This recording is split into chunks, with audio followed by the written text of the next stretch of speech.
So the first case is a 65-year-old male. This is his pleura effusion specimen. So this is the cytospleen preparation. We do have a lot of cells, but mostly are inflammatory cells. So on low power view, we identify a few cellular clusters. So these clusters show these overlapping atypical nucleus and with prominent polymorphism, so you can appreciate variation in the size.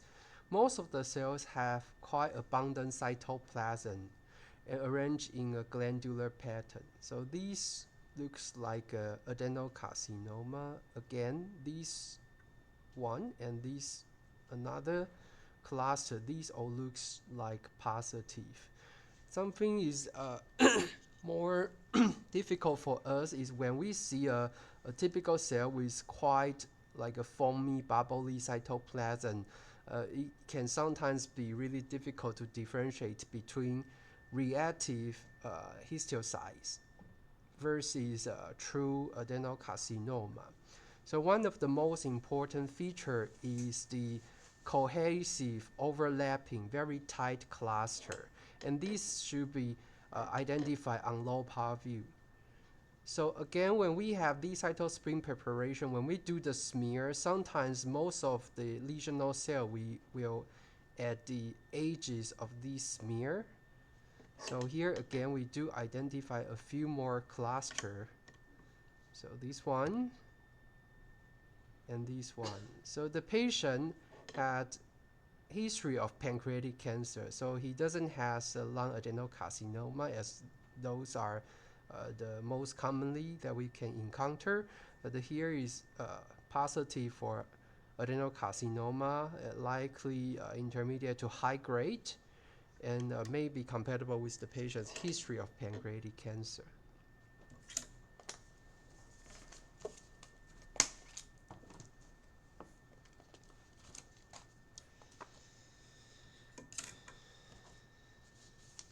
So the next specimen is the pericardial effusion. So we rarely receive pericardial effusion specimen.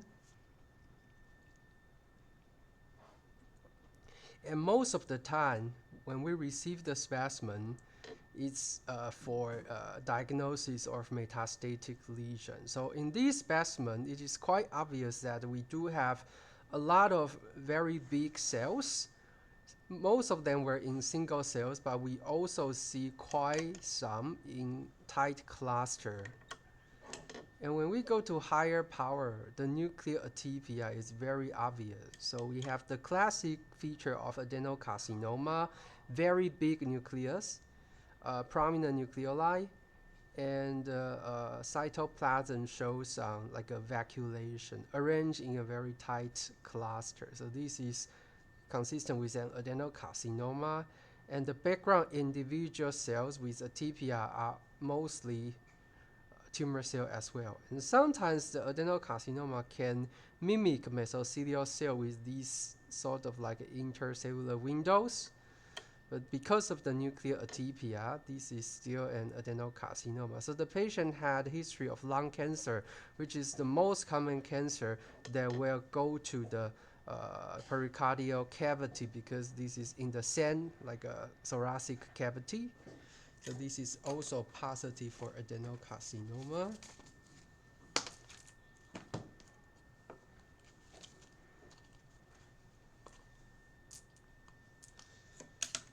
So we have a couple more lung cancer. Again, pleura effusion specimen. So on low power, we can already appreciate the two-cell population, tight cluster of cells, which is unusual in the body fluid specimen. And when we go to high power, again, this is very typical for adenocarcinoma, vesicular chromatin pattern with prominent nucleoli arranging a tight glandular structure. So this is positive and consistent with the patient's history of lung adenocarcinoma.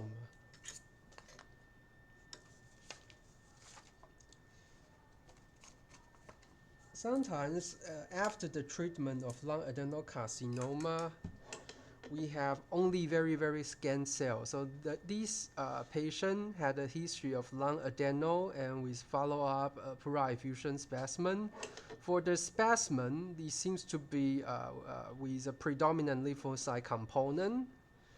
And these atypical single cells, it's very difficult for us to determine whether this is true adeno or this is just a reactive degenerative cells. So if this is what we have only, we will probably call these at most atypical, likely negative, because this is not diagnostic for malignancy at all. But we also need to pay attention to the cell block preparation of the same specimen, because sometimes, particularly if the specimen has left rested in the ward or during the transportation, the tumor cells will be stuck with the proteinaceous material or the sediment and forming a more solid like a material. So which when we do the cytospin, it might be show up in the cytospin preparation, but we can still identify it in the concurrent cell block preparation. So for this case, I think in the cytospin preparation, basically it's very, very difficult for us to make diagnosis even atypical. But for the cell block preparation, I think this is diagnostic for adenocarcinoma, because we do see these atypical cell either in single cells or in tight cluster and with a classic traction artifact. So this is still compatible with adenocarcinoma in the pleural effusion specimen. So we move to ascites. So the patient had the past history of pancreatic cancer, and this is his ascites specimen. So in this specimen, again, on low power, we can identify some cellular cluster with bigger nucleus and more hyperchromasia. So when we go to higher power, so here we do see high-grade atypical cells with very big nucleus, prominent and irregular nucleoli, and arranged in a cluster. So this is consistent with high-grade adenocarcinoma. So here we have very good morphology for polymorphism. So you can appreciate that the difference between the size is very striking. So this is consistent with high-grade adenocarcinoma and compatible with the patient's history of pancreatic cancer. So it's likely a high-grade adeno. So nowadays we have much more like not only the experience, but in the old time, it's very rare to have these type of specimen, but now we see quite some cases. So this is coming from a 70-year-old female. This is urine washing cytology from the left renal pelvis. So in this specimen, first we can notice is there is a very big fragment of a papillary structure.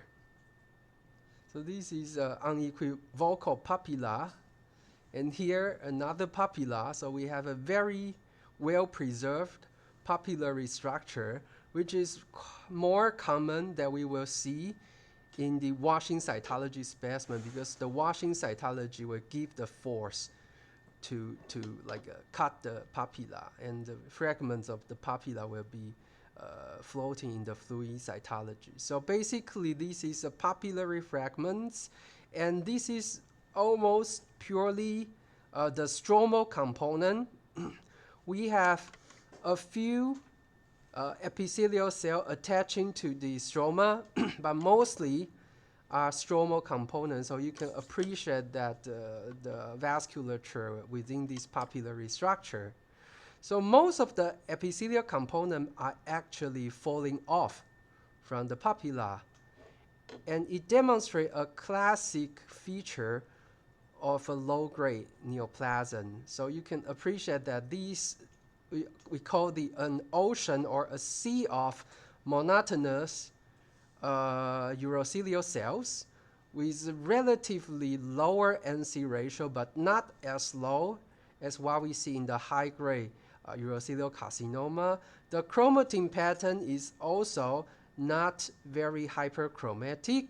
It's like normal chromatia, and we do not see coarse chromatin pattern. So basically, we have a population abundant of low-grade urothelial cells with a low degree of nuclear atypia. So this is classic for low-grade urothelial neoplasm. Plus, we do have the papillary structure. So basically, this is diagnostic for a low-grade urothelial neoplasm, whether this is a pond lump or this is a low-grade urothelial carcinoma. It depends on the histology, but basically for the cytology, this is diagnostic for a low-grade urothelial neoplasm. So in the concurrent biopsy, they diagnose this as a low-grade urothelial carcinoma. So basically, in our cytology specimen, this is the same. So this is how we make diagnosis of a low-grade urothelial neoplasm. So this case is very classic because we do see prominent fragments of papillary structure. So we can save the slides for the teaching slide, and somebody want to use it for our annual meeting presentation, which is also a good case. So then we move to the fine needle aspiration specimens. So this is a thyroid aspiration. On low power, no colloid, okay? So we would think about more likely to be a neoplasm.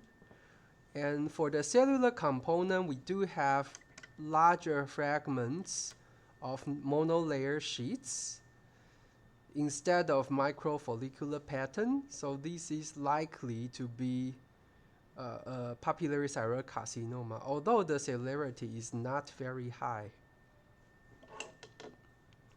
So we then need to go to higher power to examine the cytologic feature. So for the cytologic feature, the cells does show classic feature for papillary thyroid carcinoma with elongated oval shape of the nucleus, irregular arrangement, so you see the long axes all close with each other. The chromatin pattern is pale, and we can also identify some grooves.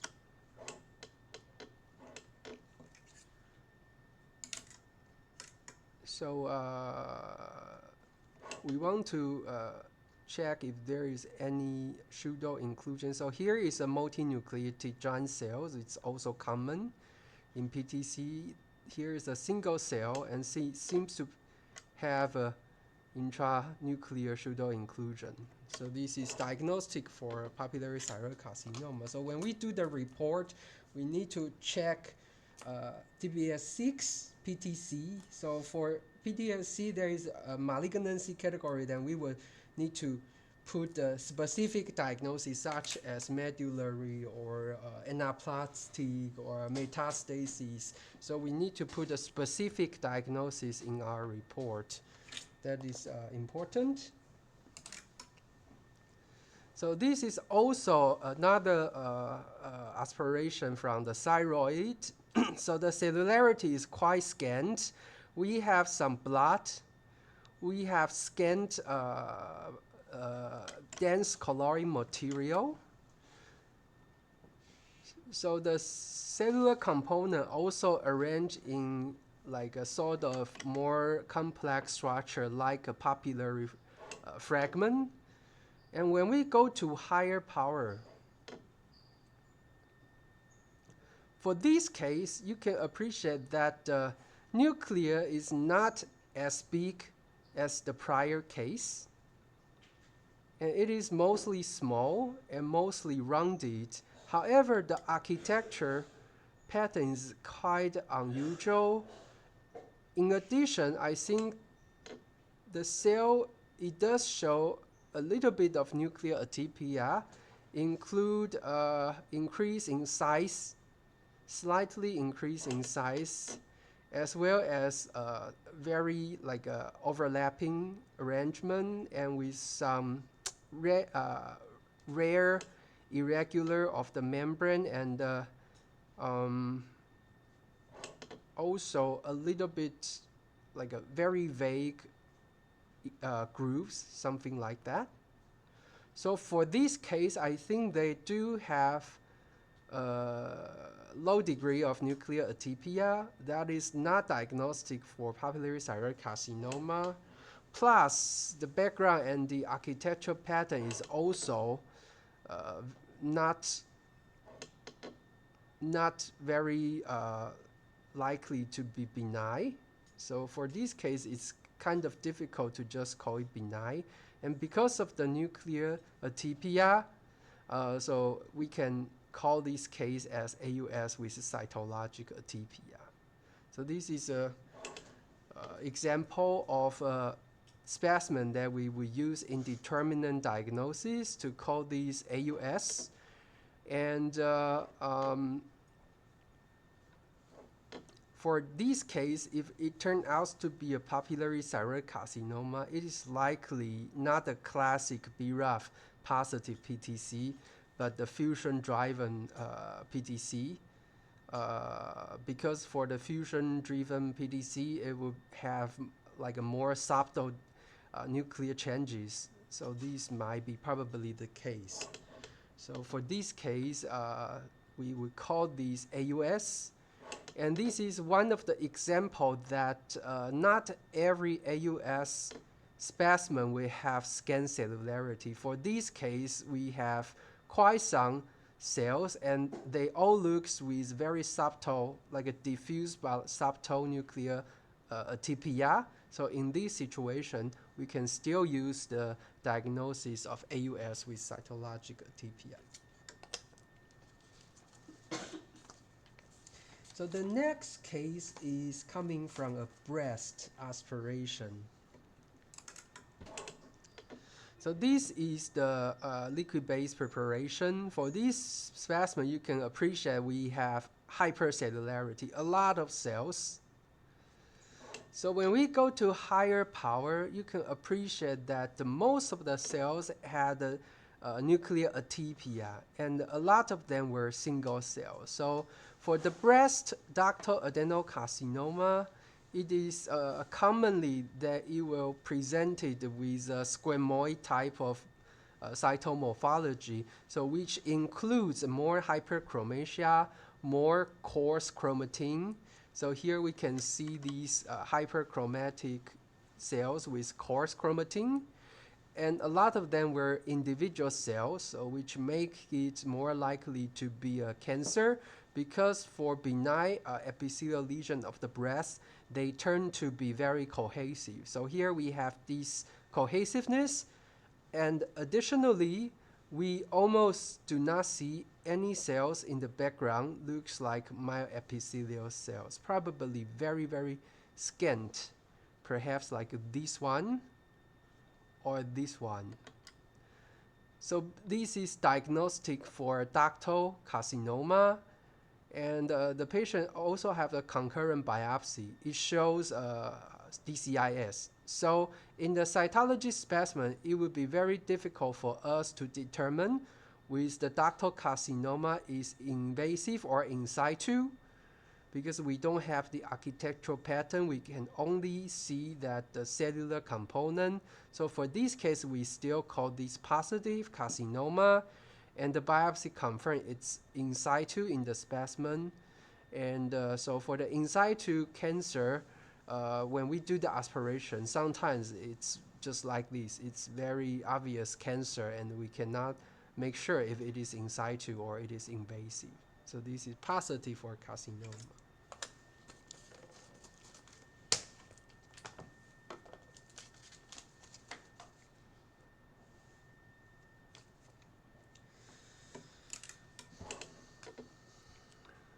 So this is also a thyroid aspiration. We have hypercellularity, a lot of cells without colloid.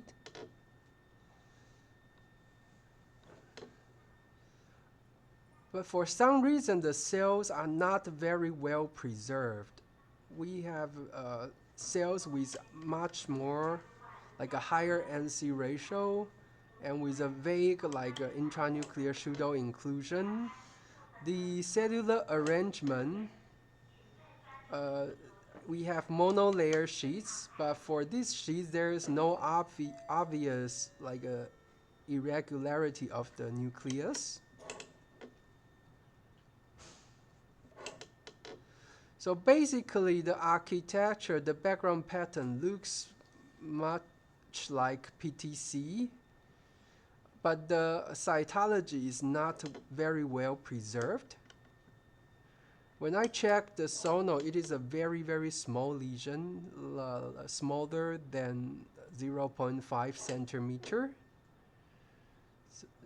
So for this case, I think it's better that we call suspicious for PTC, although it is likely a microcarcinoma. So this cluster demonstrate more like a convincing feature of PTC, but for the rest of the fragments, it's not well preserved, and I think some of the cells are representative for benign follicular cells because it's a very small lesion. So you can appreciate that it can be mixed with some benign follicular cells. So for this case, I think that we better to call these suspicious for PTC. So today we have the spectrum of the PTC. We have the lower degree like AUS with cytologic atypia and the more suspicious and definite PTC. So in our practice, we make most of the PTC diagnosis upfront, but in rare cases, we may need to use the indeterminate diagnosis. So finally, let's move to Pap smear. This is coming from a 37-year-old female. So young age. So this age is more common to have precursor lesion because this is when the HPV infection rate gets high. So for this, we do appreciate a cluster of cells demonstrate at some degree of nuclear changes considered to be low CO. So we have enlarged intermediate cells with a vague halo, and the cell is slightly hyperchromatic than the adjacent intermediate cells. And the chromatin is not very coarse. There's one cell with a little bit coarse chromatin, but the rest seems to be finely granular. So this is not yet to be diagnostic for low CO, and we don't have more of these type of cells. I think this is reasonable to call these ascus, because we realize that for the HPV infection, the body can actually like eliminate the virus by its own immune system. So sometimes in the biopsy, we don't see a true low CO lesion. So for this case, I think it's getting the diagnosis of low CO, and if we can have a little bit more cells. So I agree that it can be called ascus, but if somebody want to call these low CO, I think it's also okay, but there's a risk that when we have the colposcopy biopsy, we won't have the lesion. So this is an example that it's clearly, I think the patient had HPV infection, but it's not yet to develop a very like a distinct area of a true precursor lesion. So the next patient, she only visited our hospital for the outpatient clinic once, just this time. So this is her first visit. 49-year-old female, so relatively young. So in this specimen on low power view, we appreciate that it's very bloody. It's a very bloody smear. So usually for this type of smear, we realize that the patient has a vaginal bleeding. So this is not a good timing to do the pap smear. However, the clinicians still do that for some reason. So additionally, for this specimen, we do see a few clusters of degenerative cells along with the obvious endometrial like a background debris. So these cells are degenerated, slightly enlarged. The nucleus are not very preserved, arranged in these tight clusters. So this is a typical glandular cluster. So if we want to make unequivocal diagnosis of adenocarcinoma, we need to identify unequivocal nuclear atypia that we can make very confident diagnosis of adenocarcinoma. For this case, we do have a few cluster of atypical glandular cells, but none of them will have a very striking nuclear atypia that we can be very confident to make diagnosis of adenocarcinoma. So here is a glandular cluster, and you can see phagocytosis pattern. And so this is also likely coming from the endometrium. So we have the blood, we have the background material, we have the glandular cells. So we can call these atypical glandular cells of endometrial origin. And for this particular cluster, we identify one single cell with a very prominent nucleoli. So this is qualified for favored neoplasm, so AGC favored neoplasm. But if we want to make definite adenocarcinoma diagnosis, I think we need to see more. So for this case, I think it's better to call this AGC favored neoplasm. So the patient seems to be coming from outside hospital, and perhaps with a biopsy report, but the clinical note was not very clear. And so I think at this stage, we can call these AGC favored neoplasm. The clinician do the D and C, but they only get the squamous cell, so they are not doing a good job. Okay, so this is for all the case today.